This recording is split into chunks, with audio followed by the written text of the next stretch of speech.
Olá pessoal, tudo bem? Sejam todos muito bem-vindos ao canal da QA. O meu nome é Daniel Castro, eu sou o criador da QA e hoje eu estou aqui para mais um episódio desse quadro novo aqui do canal, que é o Café com QA, tá? Eu vou tomar esse café com vocês aqui para bater um papo, conversar a respeito das, eh, digamos assim, dos desdobramentos de um assunto que surgiu aí em um vídeo que eu lancei aqui no canal, um episódio anterior, né, do Café com QA, em que eu reagi a um vídeo de um outro profissional de QA, que também oferece cursos e mentorias, né, e cujo discurso, na minha opinião, é um pouco equivocado, né, um discurso que menospreza, talvez, aí o conjunto de habilidades e a necessidade de preparação e de desenvolvimento técnico e profissional de um profissional de QA, né, para ingressar no mercado, e alegando então que com muito pouco tempo e praticamente com quase nenhum, conhecimento, técnico, né, ou experiência técnica, é possível um profissional ingressar no mercado aí em 3 meses, né, basicamente essa é a promessa dele, com salários aí de R$ 4.000. Então eu reagi a um vídeo em que ele está falando a respeito dos salários, né, explicando como é feita a análise dos salários utilizando o Glassdoor, só que de uma forma um pouco distorcida. Inclusive eu expliquei como que funciona o Glassdoor e como que esses dados são facilmente manipuláveis, né, caso haja interesse da pessoa em manipular esses dados. E também podem ser interpretados de uma forma que seja mais conveniente para dar suporte, né, dar sustentação ao seu discurso, que é um discurso de marketing, né, para vender uma mentoria, um curso para pessoas que estão desesperadas aí para entrar no mercado de TI, né, na área de QA especificamente, como sendo uma área que praticamente não tem requisitos, os requisitos são muito baixos, a barreira de entrada é muito baixa, é muito fácil, é muito rápido, enfim, né, acaba encantando aí o público dele, né, com esse discurso.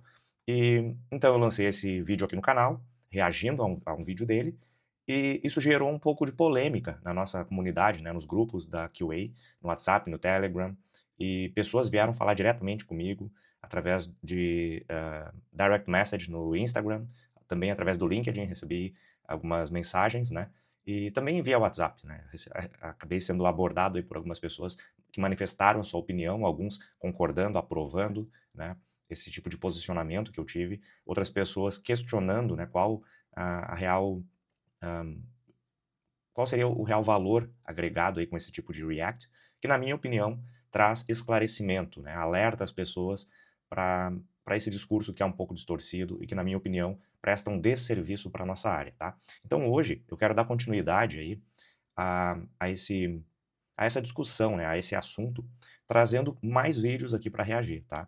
São alguns vídeos dele novamente, né, e eu vou trazer um contraponto, vou apresentar uma alternativa, tá?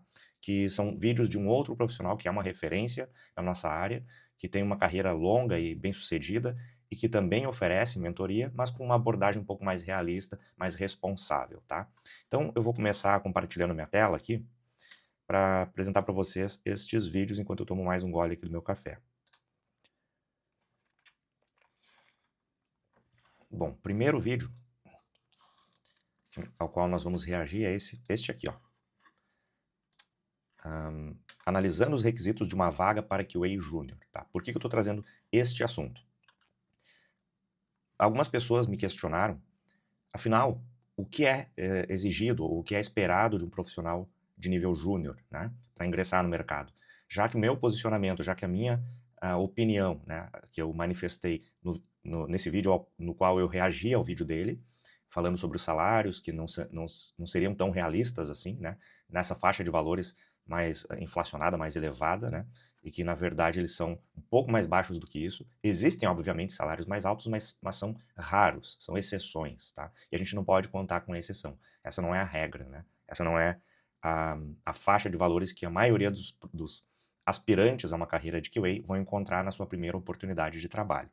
E também não é comum que uma pessoa ingresse na área de TI, comece a trabalhar com QA com apenas 3 meses de contato, né? Geralmente as pessoas que são entrevistadas por ele, trazendo seu depoimento, né, no canal dele, em alguns vídeos, em que ele traz ali então um mentorado seu que conseguiu um emprego em 1 mês, 2 meses. São exceções e são pessoas que, talvez conseguiram essa oportunidade após 1 mês ou 2 meses, desde que iniciaram a mentoria dele, mas já vinham aí, tendo uma trajetória de estudos, de preparação, de desenvolvimento, já tinham conhecimento, já tinham alguma experiência, e aí acabaram, então, optando pela mentoria dele e logo em seguida conseguiram uma vaga de trabalho, tá?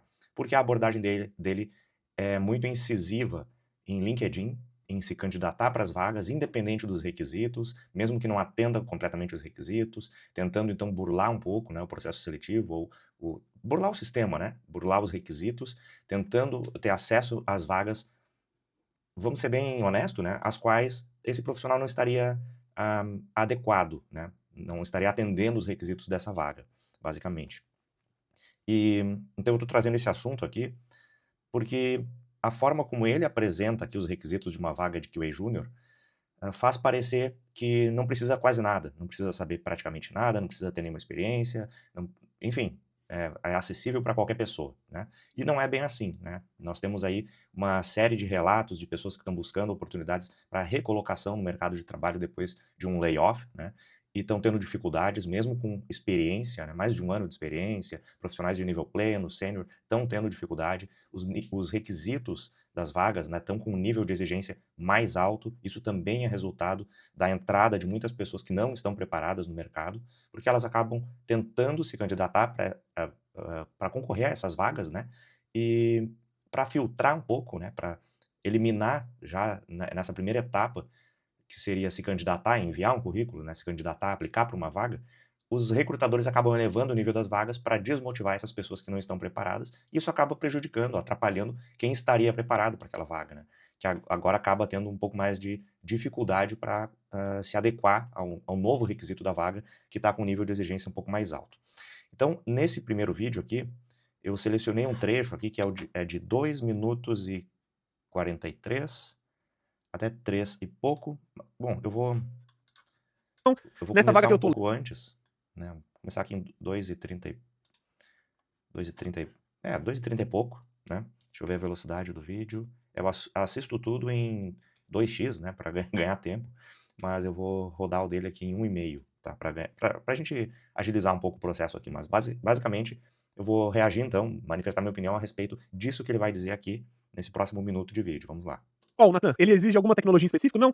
Nessa vaga que eu tô lendo aqui, eles não falam de nenhuma tecnologia, nenhum framework. Claro, né? Eles mencionam aqui que você precisa apoiar o fluxo de automação de teste, sempre que necessário. E, sinceramente, é basicamente, você entende de algum tipo de automação? É basicamente isso. O Thiago falou aqui, boa noite. Boa noite, meninos, estou iniciando meus estudos, focando por volta de 2 horas por dia. Acredito que isso possa aplicar para vagas em média em quanto tempo? Cara, ó, Thiago, vou falar aqui pensando em como meus mentorados, eles andam, tá? Se você já tá estudando 2 horas por dia, eu, sinceramente, acho que você, em menos de um mês, você já poderia estar aplicando para vagas. Ah, Mary, mas não tá muito cedo? Não, cara. É assim, na verdade, você já tem que começar dia 1 mexendo no seu LinkedIn e garantir que você vai aumentar conexões, ter sempre mais pessoas, porque é justamente isso que faz você encontrar mais vagas, tá bom? No geral. Então, já comece com o LinkedIn. E se você tá estudando 2 horas por dia, em um mês, cara, se você estiver estudando o que é necessário, né, que é justamente as coisas que eu vou falar aqui, você consegue pegar um emprego muito rápido. Eu falo isso porque eu tenho minha mentorada, que veio na segunda-feira passada, não nessa, na última. Ela, a primeira vaga dela em um mês e meio, cara. A mesma coisa foi o Jefferson, que se eu não me engano foi nessa semana que ele veio também. Foi nessa semana, acho que foi na segunda ou na terça que ele veio, e ele também, menos de 2 meses conseguiu a primeira vaga. Então, assim, o que eles fizeram? Eles estavam lá mexendo no LinkedIn desde o dia 1. O Iago falou, olá, Manny. Bem, então ele está trazendo aqui uma orientação, né, uma instrução para a audiência dele, né, para que já iniciem a mentoria e no primeiro dia de mentoria já atualizem o seu LinkedIn com algumas informações que ele sugere, né, aos seus mentorados e comecem a se candidatar para as vagas. Só que se é o primeiro dia da mentoria, essas pessoas ainda não estudaram, ainda não aprenderam, ainda não conheceram as ferramentas, não conheceram as tecnologias, não conheceram os fundamentos, os conceitos de teste de software. Ainda não sabem o que um QA, um profissional de QA deve fazer no seu dia a dia de trabalho, né? Não sabem, não cumprem os requisitos dessas vagas, vamos colocar dessa forma, tá? E ele mencionou algumas pessoas aqui, mentorados dele, né, como exemplos, né, que conseguiram vagas em um mês e meio, enfim. Eu analisei o perfil de alguns mentorados dele que foram entrevistados por ele, né, em vídeos anteriores, fazendo então um depoimento do seu caso, e são perfis que contam uma narrativa ali profissional que não é muito coerente, tá? Profissionais que tiveram experiências profissionais anteriores, que não eram da área de TI, não eram profissionais de QA, mas reformularam a descrição das experiências anteriores como se fossem profissionais de QA, né? Esse é um dos casos que eu vi, dentre os mentorados dele. E em outros casos, ah, eu acredito que essa pouca experiência que eles têm ao longo da mentoria, né, em poucos meses, permite sim que uma pessoa já comece a atuar em projetos de voluntariado, projetos de criação de portfólio de estudos, né, projetos pessoais, freelancing, né, atuando com crowd testing, né, que é uma opção para que as pessoas atuem como um freelancer, dando suporte a algumas empresas que têm o seu aplicativo, têm o seu sistema para ser testado, e vai ser postado, então publicado esse projeto numa plataforma de crowd testing para que profissionais de QA se candidatem a participar daquele projeto e testar aquele produto, tá? Então é um freelancing para testes, né?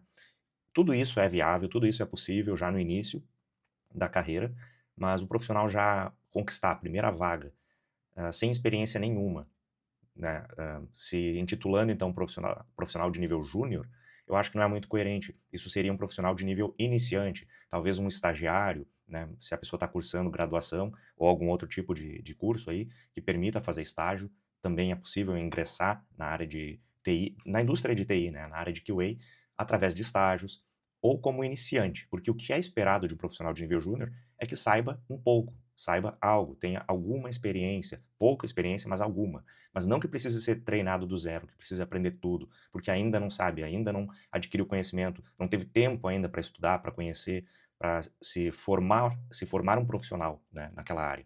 Então, o discurso de alguns profissionais que são mentorados dele, né, eu acho que ele não é muito coerente, né? Eles trazem uma roupagem nova para o seu perfil, para o seu currículo, que não condiz com a experiência real que eles têm, né? Eles acabam supervalorizando, fazem uma maquiagem, né, no seu perfil, que faz parecer que eles têm mais experiência do que têm, e eles acabam então conseguindo ter vantagem no processo seletivo, no qual eles não teriam acesso a essa oportunidade, com base num perfil mais realista, né? Bom, então esse é o primeiro vídeo, e essa é a instrução dele então, né, para que a pessoa com poucas horas de estudo por dia aí, em um mês, já se candidate para as vagas desde o primeiro dia, e eu discordo completamente disso. Eu acredito que existe uma sequência, nós vamos ver depois aqui um contraponto, né, de um outro profissional que também fornece mentoria, e ele traz uma visão mais realista, mais responsável, tá, com outras instruções. O segundo vídeo ao qual nós vamos reagir aqui se chama Vaga de QA Júnior exige experiência na área? Né? Ele traz essa pergunta aí, né? Ele faz uma reflexão. Eu selecionei um trecho aqui, 4 minutos. Onde está? Tá aqui já, né? 4 minutos. Vou começar um pouco antes aqui. Tá? Deixa eu E ver. mesmo que Vamos aumentar um pouco aqui. Bom, nesse vídeo, então, ele traz essa pergunta, né? Vaga de QA Júnior exige experiência na área? Essa pergunta provocando, então, uma reflexão a respeito disso. A minha resposta é sim, exige experiência. Porque profissional júnior, tem alguma experiência, tem algum conhecimento. Essa experiência pode vir de freelancing, crowd testing, não precisa ser uma experiência formal, mas tem que ter alguma experiência, tem que saber atuar, né? E, eventualmente, uma mentoria não oferece toda essa experiência necessária. Oferece um conhecimento, sim, um conhecimento básico, os fundamentos, né? Mesmo que seja um curso bem completo, com vários módulos, né? Ainda assim é básico, né? No nível de fundamentos que o profissional está aprendendo ali, né? E é necessário que esse profissional comece a exercitar isso, né? Tem diferentes formas aí, como eu já mencionei, né? Mas é necessário que ele exercite isso durante um tempo para se considerar um profissional de nível júnior, né? E então agora eu vou trazer aqui nesse trecho a opinião dele, em seguida eu vou apresentar a minha a respeito. Já dei a minha resposta, né? Mas vou elaborar um pouco em cima da opinião dele. Vamos lá. se for uma vaga pleno, o máximo que vai acontecer é você fazer uma entrevista para uma vaga pleno, ser recusado por falta de experiência, qualquer coisa do tipo. Mas aí que tá a graça, você fez entrevista, você ganhou experiência. Então é isso que vale, tá bom? O Igor tá aqui também e falou: Manny, boa noite. Muito boa noite, meu querido. Como que você tá? Você acha válido as certificações CTFL para vagas na gringa? Igor, cara, eu vou ser muito sincero. Eu não tenho CTFL, eu não tenho certificado CTFL, nunca me fez falta. Eu trabalho para fora do Brasil já tem 5 anos e nunca nem me pediram. Eu não acho que ele não serve. Eu acho que ele não serve nem para critério de desempate. Ele é tão secundário dentro da sua carreira como que é, ou dentro do seu currículo como que é, que as empresas elas não pedem, elas não cobram que você tem, e se você tiver, talvez não faça diferença versus outra pessoa. Eu tô sendo muito franco aqui, eu não acho que fazer o certificado seja um problema, não, nem um pouco. Na minha opinião, que se você tem esse dinheiro sobrando para fazer a certificação e você acha que vale a pena, vai lá e faz. Eu não tenho, meus mentorados não têm, e os melhores que as que eu conheço não têm CTFL. Entenda, não tem nada a ver com o cascalço, né? Tipo, ter CTF ele deixa a pessoa ruim nem um pouco. A questão mesmo é que, pô, são R$ 700 um certificado que putz, cara, eu não concordo que ele vai te ajudar. Eu não acho que ele vai te ajudar. Na minha experiência foi isso que eu aprendi, tá? Então, só pra deixar claro pra você. Francisco falou, você. Bom, então vamos lá. Ele tenta fundamentar uma opinião com a ausência de algo, né? E na verdade deveria ser o contrário, né? A gente pode opinar a respeito de algo que trouxe um resultado, né? Vamos usar CTFL como exemplo. Se eu não tinha a facilidade para a obtenção de oportunidades no mercado de trabalho, e depois que eu fiz a certificação, eu passei a ter mais oportunidades, isso é uma relação causal, né? Eventualmente, a certificação me permitiu concorrer a vagas que tinham esse requisito. Agora, veja bem, se eu não tenho a certificação e consigo as vagas, eu não posso dizer que eu consigo as vagas porque eu não tenho certificação, que a certificação não me ajudou em nada. Talvez se eu tivesse a certificação, eu teria mais acesso às vagas, ou acesso a mais vagas, vagas que têm CTFL como um dos requisitos na descrição do perfil do profissional, né? É desejável que tenha certificações, ou é mandatório que tenha certificação, né? Então, não ter a certificação e ainda assim ter sucesso na sua carreira é possível, sim, acontece muito, mas eu não posso dizer que a certificação não é importante, né? Ele está falando isso a respeito da certificação mais importante da área de testes de software, que é a certificação de fundamentos de testes de software, né? Que é a CTFL. CTFL é Certified Tester Foundation Level, se não estou enganado. Deixa eu confirmar aqui. CTFL, Certified Tester Foundation Level, exatamente. E nós temos aqui, ó, até fazendo a pesquisa aqui, encontrei, já tinha no histórico aqui, esse é o syllabus da CTFL, tá? É uma certificação que realmente tem um custo aí considerável, como ele disse, aí são 600 e poucos reais, quase R$ 700. Essa aqui é a documentação para quem está se preparando para tirar a certificação. Então vocês veem aqui, ó, 66 páginas, né, um documento de 66 páginas, mas o conteúdo começa mesmo aqui, ó, aqui é agradecimentos, ainda não é conteúdo. O conteúdo começa mesmo na página 9, né? Então, 66 páginas, tira 9 aí, nós temos 57 páginas de conteúdo, mas ainda assim, vamos lá para o final, né? O que a gente tem lá no final? O apêndice, né? Com outras referências, ó, outros documentos que ele está trazendo aqui. Então, conteúdo teórico mesmo, né? Ele tem menos de 50 páginas de conteúdo real, né? E são 6 capítulos, ele traz todo o fundamento, os conceitos fundamentais de testes de software, né? Prepara um profissional aí, ó, fundamentos de teste, o que mais aqui, ó, testes ao longo do ciclo de vida deixa eu aumentar um pouco esse zoom. Então nós temos aqui fundamentos de teste, 180 minutos de estudo. Testes ao longo do ciclo de vida de desenvolvimento de software, 130 minutos de estudo. Teste estático, 80 minutos. Análise e modelagem de teste, 390 minutos. Talvez não é só a parte mais longa, mas talvez seja a parte mais importante, o que o profissional de testes precisa realmente dominar, né? Gerenciamento das atividades de teste, mais de 300 minutos também de estudo. Gerenciamento de risco é um sub-item dentro do capítulo 5. E o capítulo 6, ferramentas de teste, né? Mais 20 minutos, bem superficial aqui, porque as ferramentas são muitas, né? É difícil cobrir isso numa certificação. Até porque as ferramentas são ferramentas de mercado, né? Então, ele traz aqui 2 sub-itens, né? Suporte de ferramentas para testes e benefícios e riscos da automação de teste, né? Então, bem superficial a respeito de automação e de ferramentas, porque é uma certificação de nível fundamental, bem básico, tá? Qual é a minha opinião a respeito da certificação? Como eu disse, tem um custo considerável, aí, um investimento aí de quase R$ 700 na sua carreira, tá? Eu vejo todo e qualquer tipo de investimento na sua carreira como válido, tá? Não é necessário, não é mandatório, mas é válido, é importante. Se você tem acesso a esse tipo de certificação, graduação, outros tipos de cursos, informações, tudo agrega ao perfil, principalmente do profissional que está entrando no mercado. Se ele não tem experiência, se ele não tem muito conhecimento, ele precisa ter algo. E aí ele diz ali que não serve nem como critério de desempate. Da onde isso, né? É óbvio que serve como critério de desempate. Inclusive, muitos recrutadores colocam a certificação como um requisito, justamente para filtrar profissionais. Então eu vou filtrar, eu vou apenas ter candidatos àquela vaga para a qual eu estou contratando, que tenham certificação, e isso vai demonstrar o comprometimento que esse profissional tem com a sua própria carreira, está investindo, dedicando tempo e recursos na sua formação profissional e técnica, mas além disso, vai garantir que esse profissional saiba pelo menos o básico, os fundamentos, saiba falar a respeito de testes de software, utilizando os jargões, as técnicas corretas, né? E isso já diferencia esse profissional, sim. E, por último, né, quando ele fala que um investimento de R$ 700, né, um investimento alto, a mentoria dele custa 3 vezes esse valor, né, 2 ou 3 vezes esse valor, dependendo da promoção que ele faz, né. Mas é uma mentoria aí, que a última vez que eu consultei, ela estava disponível por 420 euros, eu acho. Deixa eu ver se está disponível aqui. Não, produto indisponível. Então não tenho acesso ao valor aqui. Mas estava por 420 euros, né? Isso deve dar aí uns R$ 3.000, quase R$ 3.000. Então é um valor considerável, sim, né? O custo da certificação, mas o curso dele também, né? Tem um valor muito mais considerável, né? 2, 3 vezes mais caro.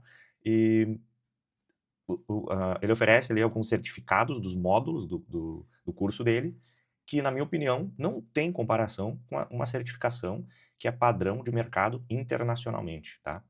Então, essa é a minha opinião aí a respeito a respeito do vídeo dele falando sobre o valor, né, ou a utilidade da certificação CTFL no perfil de um profissional de nível júnior, né? E como o título desse vídeo é Vaga de QA Júnior exige experiência na área, pouca experiência, mas exige conhecimento, e a certificação pode garantir, ou o nome já diz, né? Ela certifica que aquele profissional tem aquele conhecimento, e mesmo que o profissional não faça a prova, não invista esse valor na prova, eu acredito que vale muito a pena dedicar algumas horas da sua jornada aí de preparação, de estudos, de desenvolvimento, dedicar algumas horas para estudar não só outras referências, outros livros, outros autores, mas estudar a documentação oficial da CTFL, para que numa entrevista, se for perguntado algo a respeito de CTFL, você pode dizer: estou me preparando para obter a certificação, ainda não tive condições financeiras para investir esse valor, que é um valor alto, considerável aí, mas estou me preparando já estou estudando aí há dias, há semanas, já li toda a documentação, fiz simulados, nós temos aqui os simulados para CTFL, da QA, né? Vou apresentar para vocês aqui, ó. Site da QA, né? Deixa eu voltar aqui para a página anterior. Aqui no menu superior vocês têm lá simulados CTFL. Tem também o Quali, tá? O Quali é o nosso assistente virtual aí, o especialista virtual em QA. E é um chat GPT customizado, e ele foi preparado, ele está sendo treinado ainda, né? Eu estou adicionando mais referências, mais documentações, as ISOs, né, mais importantes aí da nossa área. Também a documentação preparatória para a CTFL, os syllabus da CTFL também está incluída aí na base de conhecimento do Quali. E nós temos aqui os simulados CTFL, ó, por capítulo. Então você pode acessar aí, responde as perguntas, ó. Por exemplo, a maioria dos capítulos aqui tem 50 questões, né? Você responde lá 50 questões, depois recebe uma nota, né? Quantas questões você acertou. Aquelas questões que você errou, você vai receber ali a resposta correta e a explicação daquela resposta. Então, vale a pena aí dar uma explorada nessa documentação, né? Nesses syllabus do CTFL, e exercitar, praticar um pouco aí com os simulados CTFL da QA. Bom, vamos ao próximo vídeo, ao qual eu vou reagir, em que ele traz uma pergunta que é... Deixa eu fechar essas abas aqui. A pergunta é: quais são as principais atividades de um QA Júnior? O trecho que eu selecionei aqui, aos 47 minutos... já estamos aqui, 47 é menos... 47 e... é por aqui. Eu vou começar um pouco antes, né, para a gente pegar um pouco de contexto, mas ele vai falar aqui sobre... Deixa eu ver a minha anotação, o trecho que eu estou selecionando aqui. Ele fala sobre enviar currículo, ele acha que já pode começar desde o primeiro dia, né, quando a pessoa decide entrar na área de QA, já começa a mandar currículo. Essa é a orientação dele, tá? Mandar currículo, fazer conexão no LinkedIn, conversar com as pessoas. eu acho que fazer conexão, conversar com as pessoas, buscar referências, buscar dicas, ok, é super válido. Começa a acompanhar as empresas que têm vagas abertas, começa a se contextualizar a respeito das empresas, a respeito das vagas, mas começar a mandar currículo ainda não, né? Vamos esperar um pouco, né? Existe uma ordem, né, a ser seguida, e a pessoa não pode colocar o carro na frente dos bois, né? Como dizem, ou a carroça na frente dos bois. Então não dá para mudar a ordem aí dos fatores, né? Então Deus, eu diria pra você vamos ver o que ter ele fala começado aqui. até antes, tá? Porque é assim, Ah, certo que você pode também automatizar, por exemplo, consiga logar. Mas é isso. aqui, ó. Acho que não tem muito mistério, não. O Matheus falou aqui, Mene, estou finalizando o módulo de teste de software da sua mentoria. Da hora, da hora. Com esse conhecimento, posso começar a enviar currículos? Matheus, eu diria para você ter começado até antes, tá? Porque é assim. Isso é uma coisa que eu sempre falo para os meus mentorados, né? Eu tô tentando falar cada vez mais. O Thiago ele falou aqui, ó, Sauce Labs com é o melhor. O saucelabs.com. Não, eu acabei de mostrar ele, não o Sauce Labs, o Sauce Demo, que é bem parecido. Ele é bem legal, ele é bem simples, né? Ele é bem pequenininho. Para começar, ele é um bom site. Mas assim, falando sobre enviar currículo, acho que você pode começar desde já. Desde já mesmo, tipo, porque assim, você só começa a procurar emprego quando você tá mandando currículo, quando você tá indo conversar, fazer conexão, conversar com pessoas. Então, é isso, sabe? É isso que, na minha opinião, importa de verdade. Então, na opinião dele, importa de verdade mandar currículo desde o primeiro dia em que a pessoa está fazendo a transição de carreira ou ingressando, iniciando a sua carreira em QA com os estudos, né? Começou a estudar, começou na mentoria, no primeiro dia manda currículo. E qual é a frase que ele diz ali? Começa a pensar desde já. Desde já mesmo, tipo, porque assim, você só começa a procurar emprego quando você tá mandando currículo, quando você tá Ó, indo. você só começa a procurar emprego quando você está mandando currículo. Não, não é isso. Você só vai mandar currículo quando quando você cumpre os requisitos da vaga. Quando você começa a procurar emprego, primeiro você vai identificar as vagas. Quais empresas estão contratando? Quais empresas têm vagas abertas? Qual é o perfil das vagas? O que são os requisitos dessa vaga que eu ainda não cumpro, que eu preciso dominar, que eu preciso aprender, que eu preciso desenvolver como habilidades e competências. E aí, eu já estou procurando emprego, estou procurando as vagas, entendendo o mercado, identificando os requisitos, me adequando a eles, leva um tempo até que eu esteja apto a concorrer a essas vagas. E isso já é procura de emprego, eu não posso sair me candidatando para vagas para as quais eu não estou preparado. Eu posso ter sorte, né, alguns casos aí, que são exceções, como eu disse, de pessoas em absoluto início, né, da sua carreira aí, e absoluto início dos estudos, sem experiência relevante, sem experiência prévia, conseguem ter acesso a alguma vaga. Talvez foi sorte, talvez foi indicação de alguém, talvez conseguiu demonstrar as informações que o recrutador estava buscando de uma forma muito boa, teve um desempenho muito bom na entrevista, mas isso não significa que essa pessoa tenha essa experiência e esse conhecimento consolidados suficientemente para concorrer àquela vaga. E aí essa pessoa vai ser contratada e vai ter aí um período de onboarding, de adaptação dentro da empresa, em que essa pessoa vai ter que correr atrás para adquirir aquele conhecimento que ainda não possui, porque a empresa vai começar a esperar que esse profissional comece a desempenhar essas atividades no nível júnior, no nível que é esperado, né? E, enfim, eu acredito que é um pouco arriscado, não é correto. Eu sou um pouco conservador, podem me chamar de conservador, mas eu acredito que não é correto fazer dessa forma. Eu estou burlando o mercado, eu estou enganando o recrutador, a empresa, eu estou sendo um impostor, né? É, aquela síndrome do impostor, não é só uma síndrome nesse caso, é uma prática, tá?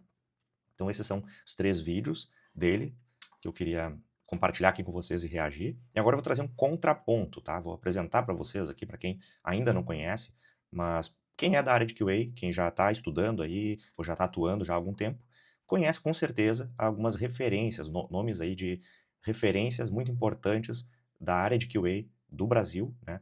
Que é o Júlio de Lima, tá? Então eu vou trazer aqui um vídeo do Júlio de Lima, em que ele explica, veja o que faz um analista de teste QA Júnior, tá? Ele vai apresentar aqui quais são os requisitos, né, ou quais são o que se espera, né, quais são as habilidades, os conhecimentos, as atividades que um analista de testes ou um profissional de QA de nível júnior tem que desempenhar, ou seja, tem que dominar, né? Então isso eu não vou dominar no primeiro dia da mentoria.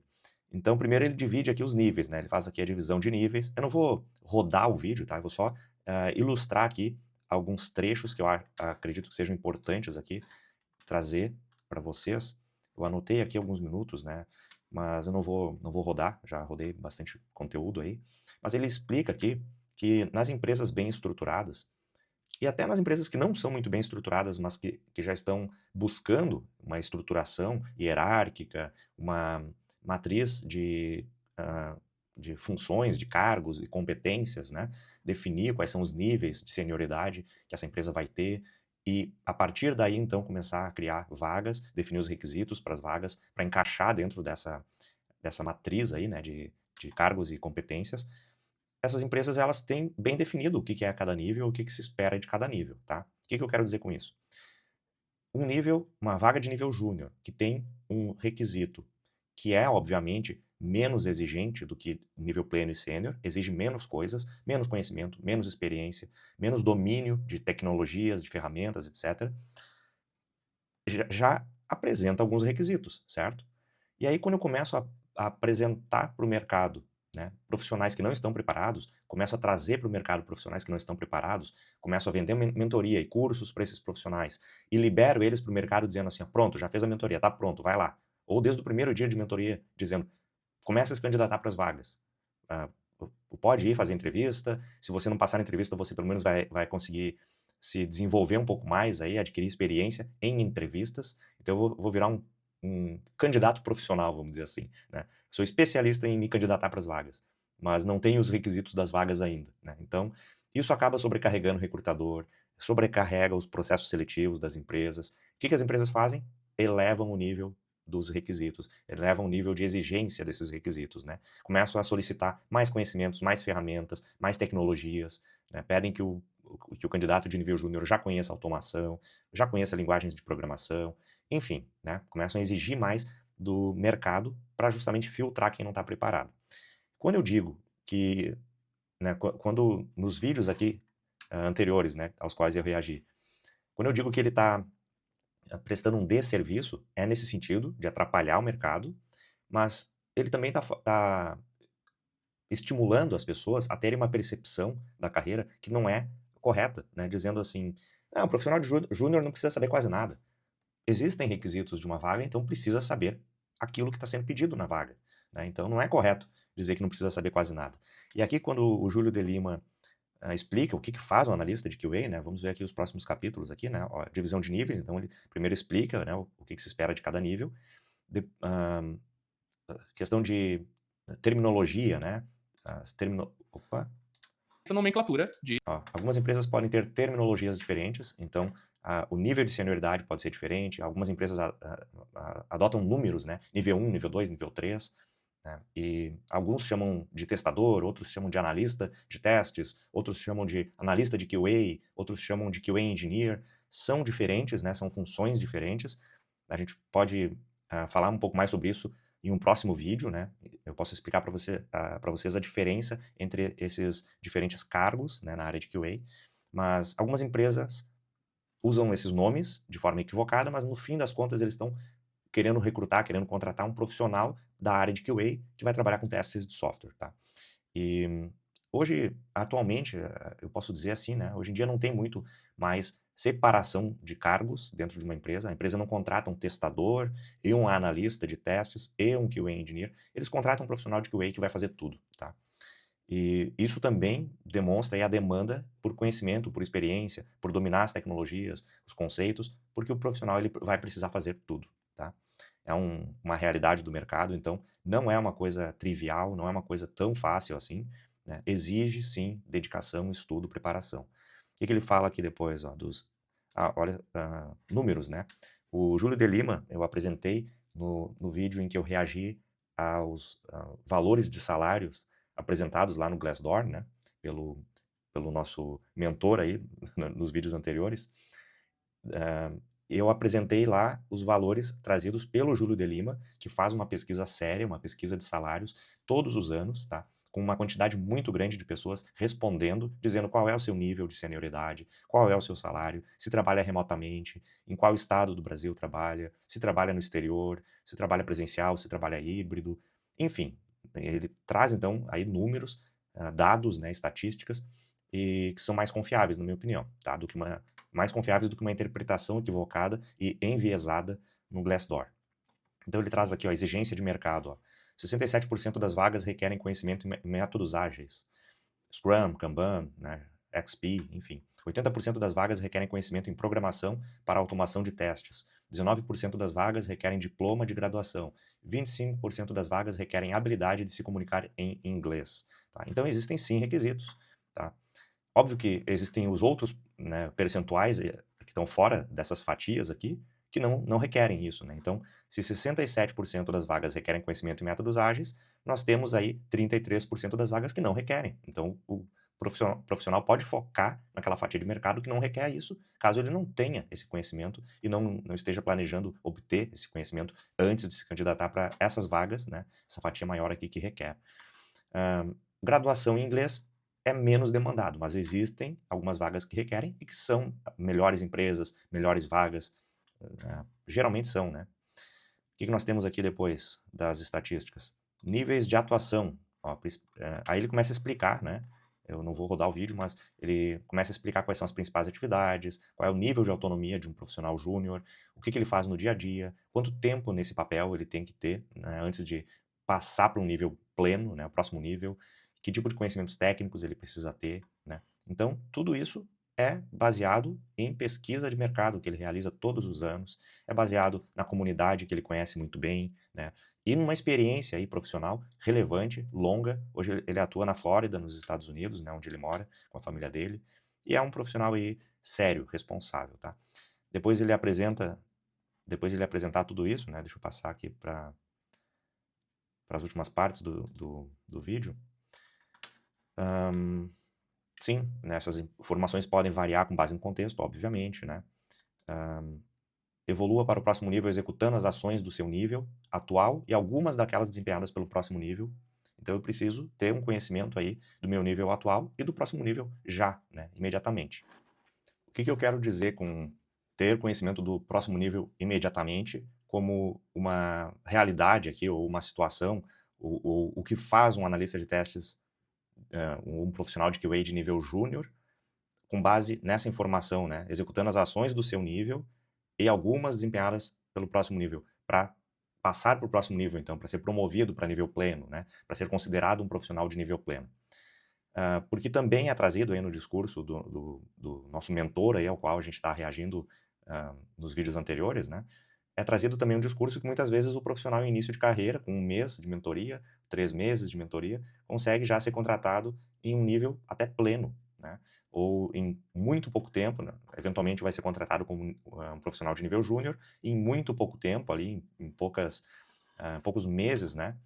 Já vai conseguir ser promovido, então, para nível pleno. Isso é uma exceção, novamente, né? É possível, existe algum caso, né, em que o profissional já foi contratado direto no nível pleno, né, uma vaga com senioridade plena, é possível, né, existe, né, mas não é comum, não é assim que acontece.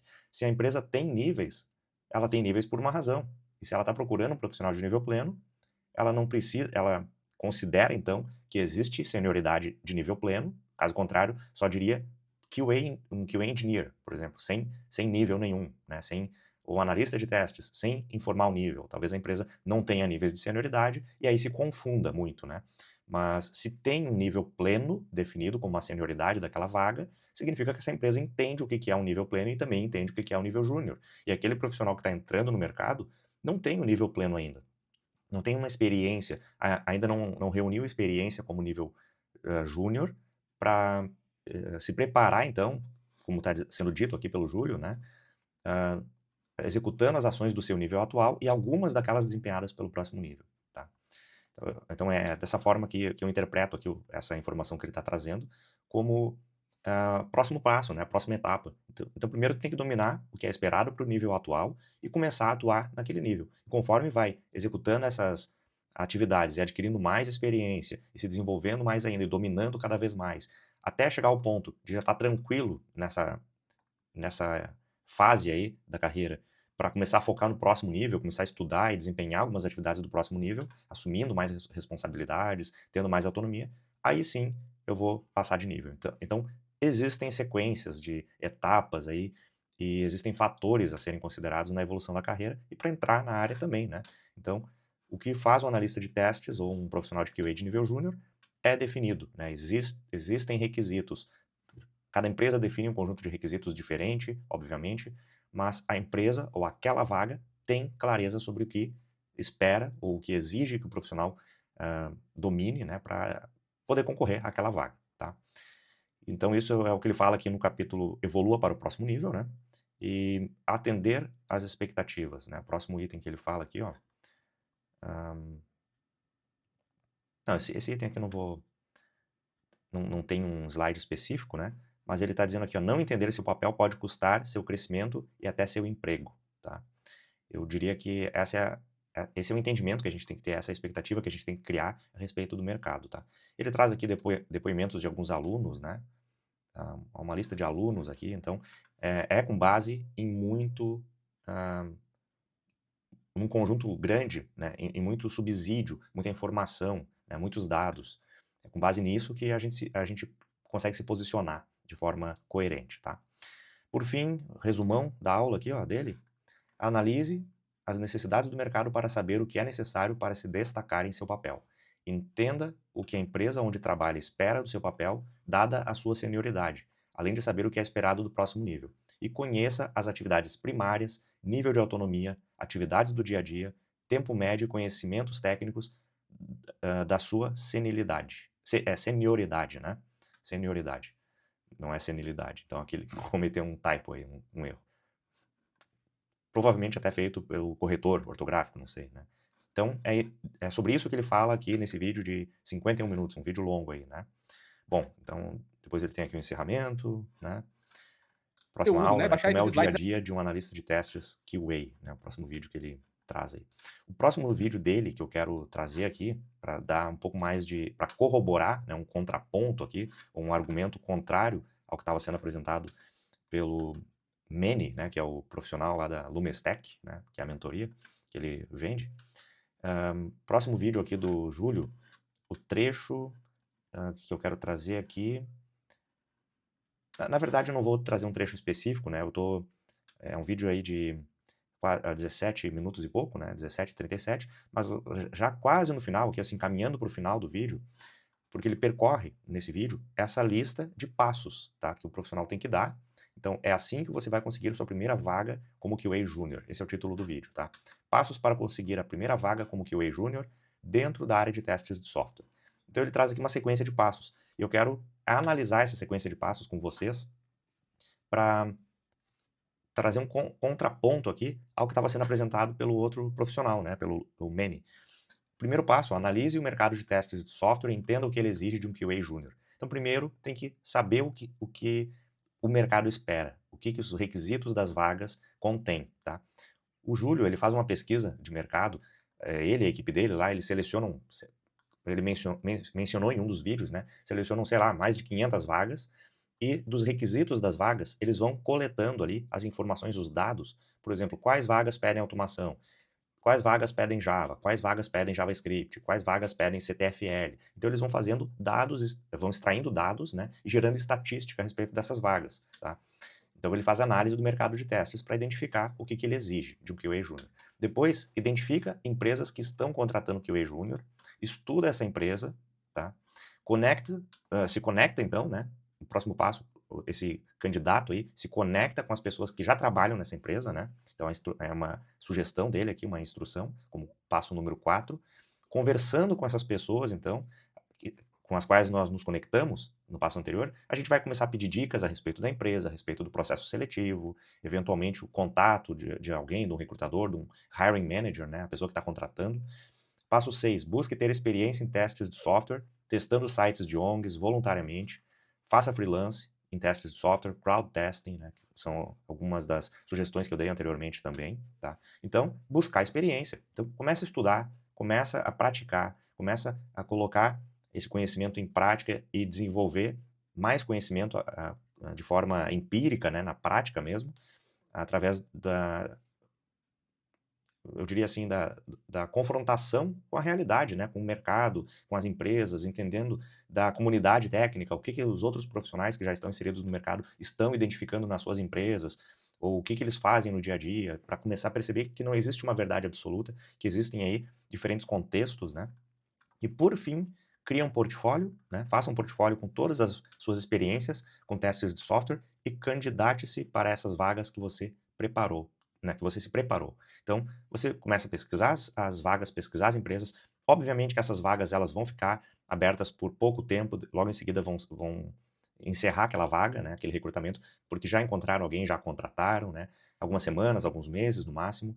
Então, essas vagas, elas, obviamente, elas vão ser exemplos das vagas às quais nós vamos nos candidatar no futuro. Então, nós vamos entender o mercado, identificar as empresas, identificar as vagas. Eventualmente, aquelas empresas vão contratar mais profissionais nos próximos meses, vão ter outras vagas postadas, principalmente se forem consultorias, né, que atendem vários clientes, fornecem profissionais de QA para os seus clientes, né. E eu já atuei em algumas consultorias, então eles têm um pool, né, de profissionais grande para ser realocado dentro de projetos diferentes, dentro do mesmo cliente, eventualmente trocando de projeto, mas também trocando de empresa, trocando de cliente, né. Então é o último passo que ele traz aqui, se candidate, né, é o último passo, o passo 7. Então não é no primeiro dia, não é no primeiro mês que a gente começa a se candidatar. Primeiro tem que aprender o que faz um profissional, aprender as técnicas, aprender as ferramentas, aprender as tecnologias, adquirir alguma experiência consistente na prática, né, seja através de voluntariado, freelancing, né, tem diferentes formas aí de praticar, tá. Próximo vídeo dele, ele traz aqui mais um aspecto aí que corrobora, né, que traz um pouco mais de fundamento aí para o meu argumento. Ele explica, né, é isso que você precisa ter para conseguir sua primeira vaga como QA, tá. Aqui também eu avancei aqui para o fim, né, do vídeo, onde ele já traz, aqui nesse slide, né, nessa tela, uma lista de requisitos, né, bem resumidos, né, requisitos bem macro, que podem ser depois detalhados, né. Então, ele orienta que entenda sobre lógica de programação, faça um curso gratuito sobre programação para QAs que querem automatizar testes, disponível no canal do Júlio no YouTube, e tem muitos canais com muitos cursos aí sobre programação para QAs, né, programação com finalidade de automação de testes, aprender sobre a profissão de testes de software, entender sobre a mentalidade, os processos, as técnicas e estratégias, gestão de defeitos, planejamento, automação de testes. Então, são diferentes áreas aí, diferentes disciplinas que precisam ser dominadas pelo profissional, que vai atuar como um profissional júnior, porque ele já vai desempenhar essas tarefas, né? Essas atividades já vão fazer parte da rotina desse profissional, então já são parte do requisito dessa vaga, tá? E, bom, todas essas disciplinas aqui merecem horas, né? Algumas aulas, alguns capítulos aí de um curso, ou módulos, né, de um curso, para passarem o mínimo do conhecimento necessário, os fundamentos, os conceitos fundamentais sobre cada uma dessas disciplinas, né?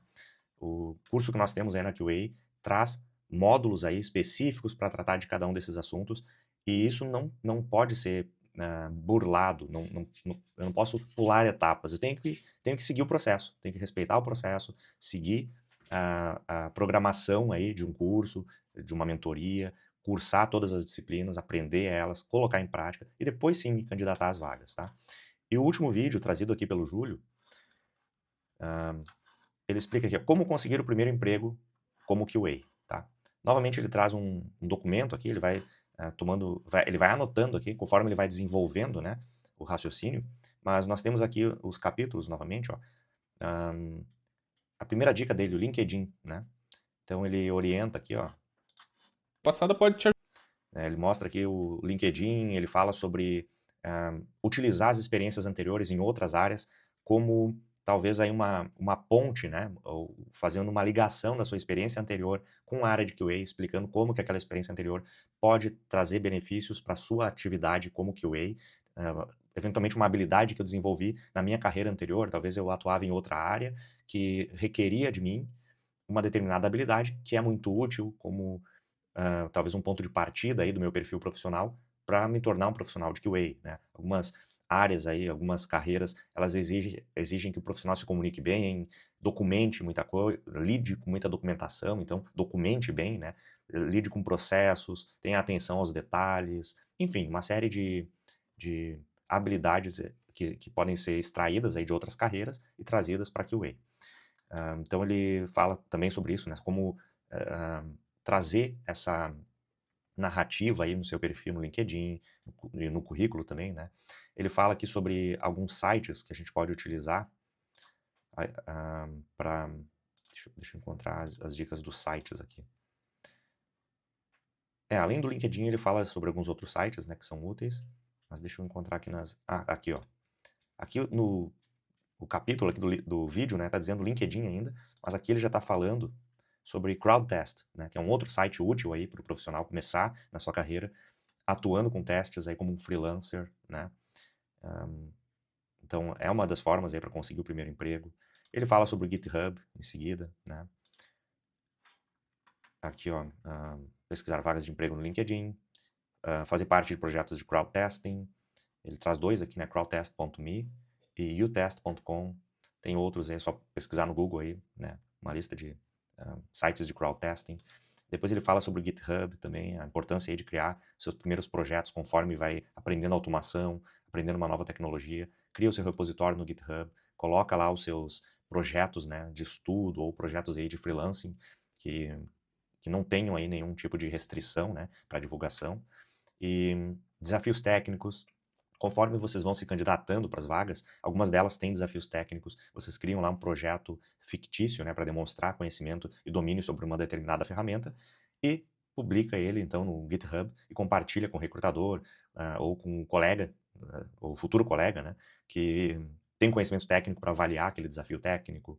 Então, ele fala sobre GitHub também. Ele está trazendo aqui um exemplo sobre como que a gente começa a praticar isso, começa a conhecer, adquirir experiência, testando, por exemplo, aqui um login no Amazon, né, no site Amazon, que está sendo apresentado lá no guru99.com, que é um site que traz muita referência técnica, muito conhecimento aí, muito conteúdo bom, né.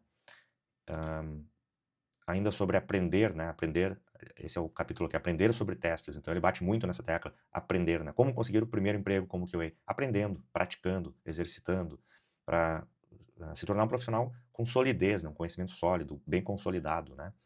Registrar os seus achados, né, então tudo aquilo que você vai aprendendo, vai criando o seu portfólio, vai documentando, né, vai fazendo testes aí de estudos, né, vai criando um projeto de estudos aí para testar um determinado site, cria uma documentação, cria um plano de testes, define a estratégia de testes antes, cria um plano de testes, cria todos os artefatos envolvidos nos testes aí, né, os cenários de testes, os casos de testes, documente os defeitos, né, criando um relatório de testes e fazendo o registro dos defeitos encontrados, né. Então tudo isso ele orienta aí.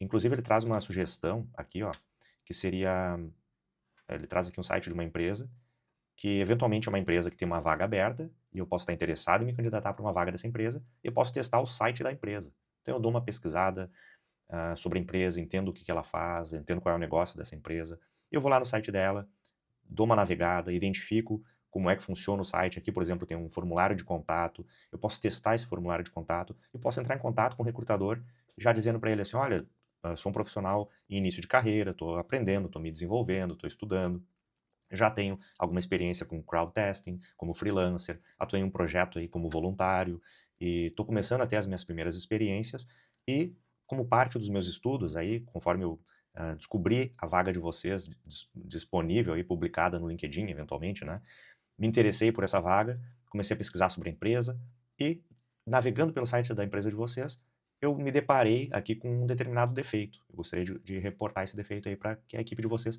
possa corrigir o site de vocês, né? E manifestando também o interesse naquela vaga, né? Tentando entender um pouco melhor os requisitos, perguntando sobre alguns requisitos que não estão muito claros, se são realmente mandatórios ou se são apenas desejáveis, né, alguns conhecimentos, enfim. Então eu já consigo aí talvez quebrar o gelo aí, fazer a primeira abordagem, né, me aproximar aí do recrutador.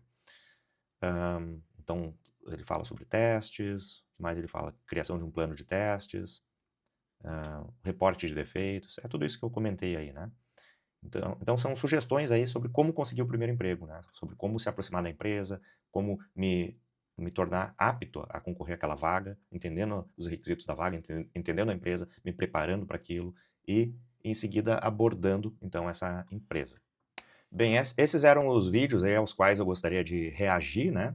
Trazendo, então, uma opinião aí da qual eu discordo e trazendo um contraponto, então, baseado em uma referência, né? Uma referência como o Júlio de Lima, aí, uma referência na nossa área, profissional renomado, aí, bem-sucedido, uma carreira longa e sólida, né? E também é professor, é mentor, tem cursos, tem muito conteúdo gratuito no canal dele, tem cursos de programação para profissionais de QA que vão atuar com automação, né? Então, um nível de conhecimento de programação aí adequado, né, a esse tipo de finalidade. E eu deixo aí como recomendação, né, como dica aí, deixa eu parar de compartilhar a tela aqui, eu deixo aí como recomendação, como dica, acompanhar o conteúdo dele no Instagram, no LinkedIn, né, verificar aí o que ele tem de conteúdo gratuito, eventualmente considerar algum curso ou mentoria dele também. Também para quem gosta da didática do Mene, da LumiStack, contrata um curso dele, uma mentoria dele, não tem problema nenhum. Se quiser investir em certificação, investe também, acho muito válido. Não é só a minha opinião, é um padrão de mercado. Profissionais que estão se desenvolvendo nas suas carreiras investem no seu próprio desenvolvimento, em cursos, obtêm certificações, fazem cursos de graduação, cursos de especialização na área de QA, ou seja, é uma carreira de verdade. Não é uma coincidência que eu sou um profissional, eu sou uma pessoa curiosa, eu sou uma pessoa muito detalhista, tenho atenção aos detalhes e pronto, então eu sou um profissional de QA. Não, não é assim. Existem disciplinas, existem fundamentos, conceitos, técnicas, ferramentas, existe uma série de coisas a serem aprendidas e dominadas por alguém que quer entrar nessa área, alguém que quer atuar, mesmo em nível júnior, já existem requisitos a serem cumpridos, tá bom? Então essa era a mensagem que eu queria deixar aí para vocês.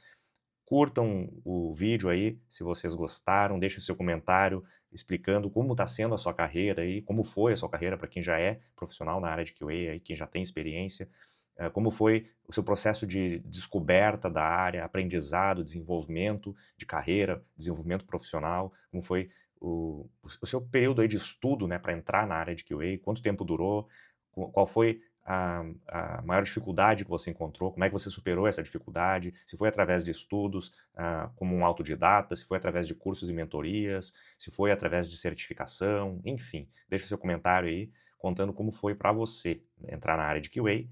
E eu vou ficando por aqui, estou encerrando esse vídeo, pedindo para vocês se inscreverem aqui no canal, deixarem o seu like aí, compartilhar com aquele profissional, aquela pessoa que está entrando na área de QA, que é um aspirante aí a se tornar um profissional da área de QA e que está confuso ainda, tem muitas dúvidas, muitas confusões a respeito do que se espera realmente de um profissional de QA, se é realmente possível entrar na área de QA num prazo tão curto assim, com tão pouco conhecimento, se isso faz sentido realmente, ou se isso é uma promessa enganosa, tá?